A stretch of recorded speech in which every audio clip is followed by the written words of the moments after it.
Estação Hamburgo, diretamente do Parque de Exposições da FENAC, aqui em Novo Hamburgo, durante a FIMEC 2016. Se soma agora nesse momento, olha, foi tomar o cafezinho, fui restabelecer o presidente da FENAC, Olivier Dessian. Quem se soma é o vice-presidente da União Brasileira de Promotores de Feiras, Jorge Souza, mais conhecido pela Coromoda também. Souza, por favor, fale no meu microfone. Quantos anos junto à Coromoda? Eu fiz o contrato de construção da Coromoda em 7 de agosto de 74. Meu Deus do céu. Então eu tô desde dinossauro, então, dinossauro. Bom, obrigado por estar conosco. Mas, Joyce, você estava me dizendo no intervalo que você participa da FIMEC há quantos anos? Aqui a gente tem 3 empresas na FIMEC e uma delas já está, acho que com 16 anos. Então você começou com... Mas você vinha com 2 anos aqui para a feira? Adolescente. Ah. Ele falou 74, né? Eu não sou de 73 já, não. Tenho 73? Tenho filho na faculdade, já fazendo economia, tudo menino. Mas assim, a gente percebe as mudanças da feira, até porque minha empresa, uma delas é aqui no bairro, Ideal mesmo, em questão do próprio bairro, assim, até as pessoas contagiam quando uma coisa é arrumada, é consertada, fica um outro nível e as pessoas tendem a cuidar mais. Claro. Né? O pessoal Sim, caminha aqui porque na frente. você está falando uma coisa importante. A Sim. FENAC também, no seu estacionamento, tem um trabalho de que as pessoas possam vir, Sim. caminhar, fazer seu Cooper, né? Ou E seja, acabam cuidando. atividades físicas, e aí terminam cuidando, porque o Parque de Exposições da FENAC é da população. Alejandro, tudo isso é percebido, né? A comunidade percebe. É a mesma coisa que tem um lixo ali, o pessoal larga o lixo do lado, todo mundo vai jogar o lixo do lado. E quando é cuidado, todo mundo vai cuidar também. Sim. E aqui dentro da feira a gente verifica estruturas assim simples, desde banheiro, os restaurantes ali, todos eles bem arrumadinhos, tudo organizado, né? Tudo sempre em dia.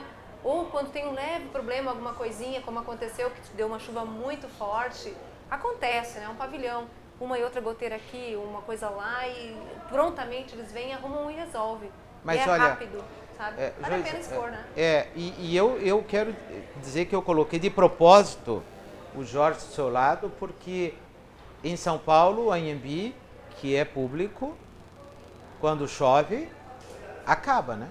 Ou seja, não é goteira, chove mais dentro do pavilhão, acho que fora, né? O Anhembi tem, ao longo da história do Anhembi, ele teve uma administração, como ele é da prefeitura e virou um ponto político e não de negócio. Então, Bota mais próximo. a política superou a parte do negócio, mas a gente precisa analisar o Anhembi assim. Eu faço uma pergunta, eu gosto muito do Anhembi. Eu trabalhei muito dentro do Anhembi e as últimas obras elas saíram com a minha assinatura avalizando a obra. Não, mas é claro que a gente gosta e todos nós passamos pelo Anhembi. A minha própria história no Brasil passa pelo Anhembi. A minha primeira feira foi na Fenite, né? Do Alcântara Machado, que foi o mestre das feiras. Mas fazendo uma comparação, porque às vezes em Novo Hamburgo a gente diz assim, olha, as coisas estão erradas. Nós temos um parque de exposições, a não ser que eu esteja errado, de primeiro mundo, né? Pela gestão que está sendo feita, como o Marcelo há pouco tempo falou, mas que está colocando numa realidade em 2016, como ela estava dizendo, que parece pequeno, mas um banheiro que dá para entrar. Sim. E os banheiros do Anhembi durante muitos anos ficaram deploráveis. Agora estão bem. Mas a primeira coisa que se nota numa feira, num pavilhão, é os tratamentos dos banheiros. Isso é a primeira coisa que é notada. Se você quiser ter uma ideia, às vezes, da qualidade do restaurante, você entra no banheiro, você vê como é que é tratado aquilo, como é que é o cuidado. Eu sempre digo que a casa das pessoas, você vai no banheiro, você vê como que a pessoa é também, né? Também. Aqui o pavilhão da FENAC é muito feliz o local. Agora com o metrô dentro, é o único pavilhão no Brasil que tem um metrô dentro do estacionamento do pavilhão. Então o Anhembi perdeu e o Anhembi, ao longo dessa história, muitos PIBs do Brasil passaram por dentro do Anhembi. A feira ela é um evento muito importante porque ela é um exercício democrático de mercado. Não importa o tamanho da minha empresa, mas eu estou ali exercitando o meu direito e a minha oportunidade de mercado. De participar desse mercado, né? Então, se a gente olhar assim, primeira Coro Moda no Rio de Janeiro, as empresas que foram lá dividindo um apartamento. Hotel Nacional, né? Hotel Nacional, e hoje são empresas enormes. Quer dizer, se a gente olhar... Pode falar no microfone. Começaram pequenas, tiveram a oportunidade e hoje são grandes empresas que estão aí. E a exposição era em cima de uma cama. Né? A cama que depois iria ser leito, cama, para a pessoa dormir, né? Então essas são oportunidades que as empresas têm que exercer isso. Nós temos, quando faz o grupo de empresas com o Sebrae, com a ACI, e essas empresas que participam desse grupo pela primeira vez saem e se estabelecem individualmente, isso é um sinal de um grande ganho para toda a comunidade. A gente precisa valorizar isso e em São Paulo a gente tem feito um trabalho grande pelo Sindiprom, que é o Sindicato dos Promotores de Feira e Montadores. Eu sou presidente do sindicato e nós estamos chegando hoje com 15 mil jornais falando de feira na comunidade de feira.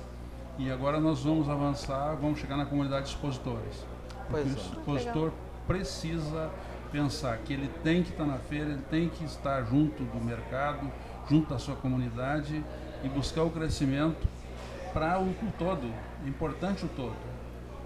Pois é, agora Janete, a parte de curtumes, né, onde a Edsul também trabalha bem, foi o primeiro pavilhão que ganhou ar-condicionado, né? Foi o primeiro que nós começamos a ver como que iria ficar depois. Inclusive as pessoas tinham, né, quando subiam essas escadarias, principalmente as mulheres, Jorge. Então a Joyce, assim, certamente não queria subir aqui para cima naquela época pelo teu cabelo fininho. Pavilhão 5, são as máquinas pesadas. É o setor mais quente, foi o último setor a ter esse Aquele que tinha um chuveirinho, lembra? Alejandro, eu trabalhava com uma sacolinha plástica na cabeça. Quando ligavam aquilo, eu fazia assim, sério mesmo. Mas agora tá tudo tranquilo. Pois é. Mas a Janete estava sempre bonita. A Janete não queria nem subir. Eu fiquei reinando, a rainha do couro. Estava na ala dos escravos ali. Mas eu gostaria de dizer assim, para vocês, aqui na FENAC, que é um orgulho para nós, né? Porque nos pertence, mas eu vivenciei isso porque eu fui procurada, primeiramente porque chegou ao Sul um empresário paulista para ter essa iniciativa. José Roberto Scarabel, no ano de 2000, ele procurou a direção da FENAC com esse plano na cabeça dele de realizar a construção do pavilhão, porque ela foi bancada pelo setor de couros. Cada um comprou o seu espaço e se dividiu, indústria química, curtumes e outras indústrias e tal. E nisso aí eu quero dizer para vocês a iniciativa, que ela se estendeu, nessa iniciativa do pavilhão do couro refrigerado. A própria estrutura nossa e direção veio aqui para cima, começou a trabalhar para refrigerar. A Sintecal construiu o pavilhão ao lado, por iniciativa da diretoria da Sintecal, com a Ilse. Então, uma entidade foi levando a outra, e naquela oportunidade, em 2000, nós também tínhamos o maior número de empresas aqui dentro. Hoje elas esvaziaram, mas elas ficaram permanentemente 10 anos dentro da feira. Pois é. Né? Mas, claro, por situação, pela conjuntura. Mas daí eu quero concluir entre nós aqui, quando nós começamos a outra pauta. O setor público com o privado fazendo essas mudanças para as nossas melhorias que todos nós ganhamos. Pois é, como o Marcelo Clark vai sair, né, porque tem outro compromisso, eu quero aproveitar ele porque ele fez, há uns dias atrás, uma postagem no Facebook que eu gostei, de posicionamento, ou seja, temos que parar, né, com gente em cima do muro, né? E a Associação Comercial de Novo Hamburgo, Estância Velha e Campo Bom, se posicionou contra a corrupção. Aliás, quem não é contra a corrupção? A todos. Mas por um problema de bandeira partidária, por não querer isso ou aquilo, o Jorge vai ficar chateado, a Janete, a Joyce, né? O Valcir Klein. Bom, a CI se posicionou E eu gostei do seu posicionamento porque me parece que foi um posicionamento forte. E eu queria que você falasse o que motivou, porque hoje você deve ter inimigos, né? Olha, Alejandro, eu não sei se eu tenho inimigos, mas as pessoas me conhecem, sabem como é que eu faço.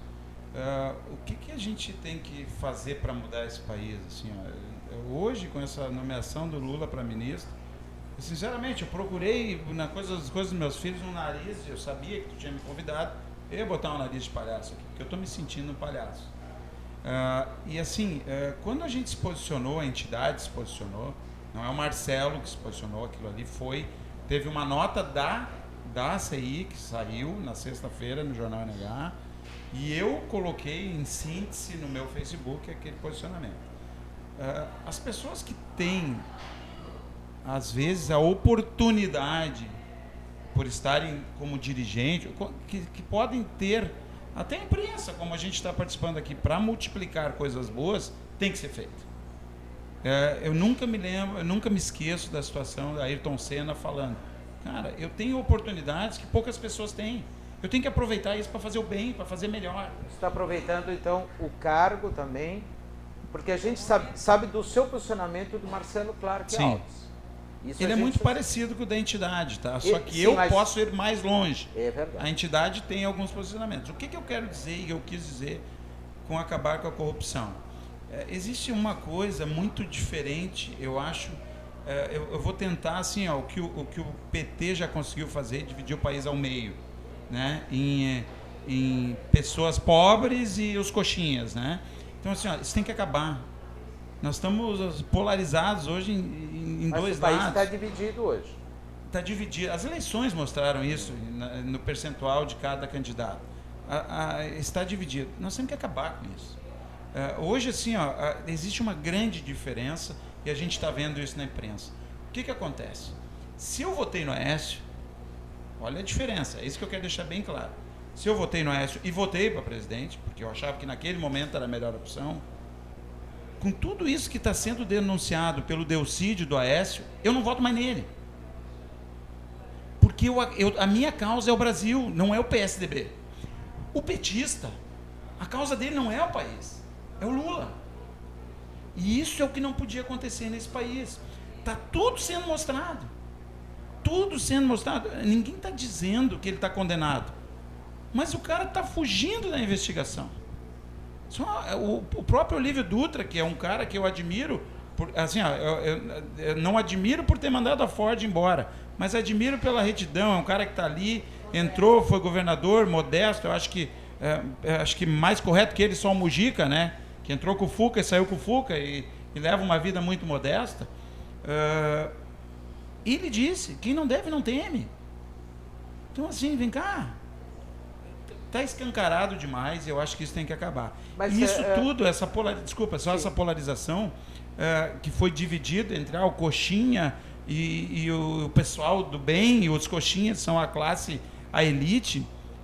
Assim, quem me conhece sabe que eu nunca fui pobre, eu agradeço ao meu pai por isso, sempre foi muito trabalhador, a minha mãe foi dona de casa, mas também eu nunca passei fome, mas nunca tive nada além do que era necessário para a gente viver. Bolsa Família. Nunca. E tive que trabalhar para conquistar o que eu tenho. Então, assim, eu estou com 49 anos, eu trabalho desde os 17 anos. E conquistei muita coisa nesse tempo. Né? E uma das coisas que mostra o pensamento da população, isso me deixa muito triste, é que eu tenho um carro muito bom. Um carro que custou caro, que é fruto do meu trabalho, e eu tenho um carro que eu adquiri recentemente para minha filha, que eu estou ensinando ela a dirigir no pátio da empresa, ela está fazendo 18, é um local fechado, estou ensinando algumas coisas para ela, que é um carro 1000, carro simples, bonitinho, novinho, fui lá e comprei para ela. Como a gente nota no trânsito, isso está se refletindo nas pessoas, essa exacerbação de ânimos, assim, que sempre que eu estou com um carro popular, que é o do 1000, todo mundo me dá espaço para passar. Quando eu estou com a caminhonete, parece que eu sou o cara do dinheiro que está querendo passar na frente dos outros e enganar alguém. Isso é horrível. Isso é uma divisão que foi feita por quem está aí hoje, dizendo, tu tem mais é porque tu tirou de alguém e tu quer usar isso para fazer, para aparecer, papapá. E não pensam que é como fruto do teu trabalho que tu fez a vida Ninguém sabe inteira, o que eu fiz para conquistar aquilo ali. Inteira. Eu não sou político, eu nunca ganhei nada da área Isso pública. é terrível o que você está dizendo, né? Sabe, é horrível isso, tá? Eu acho que isso é a divisão do reflexo do país hoje. Parece que a gente tem que ter vergonha de ter conquistado coisas boas. Agora, estão me avisando que nós temos 2 minutos? Ou acabou já? Já acabou? Bom, mas eu quero dizer o seguinte, antes de encerrar esse bloco, eu quero dizer o seguinte, que a minha pergunta em relação a isso, você não teve medo de ser interpretado pelo outro lado, que eu acredito que é minoria, porque era mais ou menos 50% nas eleições, mas as pesquisas têm mostrado de que muitas pessoas que votaram na própria Dilma estão, né, deixando, inclusive a gente vê os protestos, né, cada vez mais em favor, né, de um Brasil melhor, e os protestos ou manifestações a favor do governo muito restritas, né? Mas em relação a isso, você não tem medo de ser interpretado pelos seguidores do PT de que você está contra eles? Se eles interpretarem dessa maneira, não, medo eu não tenho, tá? Mas se eles interpretarem dessa maneira, eles não são inteligentes o suficiente para perceber. E eu tenho dito isso, e o deputado Tarcísio participa comigo do Ponto e Contraponto na Rádio ABC, que é do Grupo Sinos, e cada vez que ele fala uma coisa que eu concordo e que eu acho que ele está certo, eu elogio. Isso é o que nós precisamos. Então, assim, eu estou deixando claro que não é contra o PT. Tem gente que não vai querer ver. Eu estou deixando claro que é contra fatos que pessoas estão fazendo, independente de ser PT ou PSDB. E hoje ontem postaram do Aécio, eu disse, prende junto. Não tem problema nenhum. Bom, chegamos... Sem medo. Marcelo Clark Alves, presidente da Associação Comercial e Industrial de Novo Hamburgo, Campo Bom e Estância Velha, obrigado. E obrigado também pelo posicionamento. Eu acho que independente da gente apoiar ou não, as entidades têm que... E a mãe de todas as entidades é a Associação Comercial. Muito obrigado. Obrigado. Vamos a um rápido intervalo e continuamos na sequência com mais Estação Hamburgo, diretamente do Parque de Exposições da FENAC, durante a FIMEC 2016, cobertura completa de vários programas aqui da Vale TV. Continuem na nossa companhia, em 2 minutos estamos de volta aqui na Estação Hamburgo.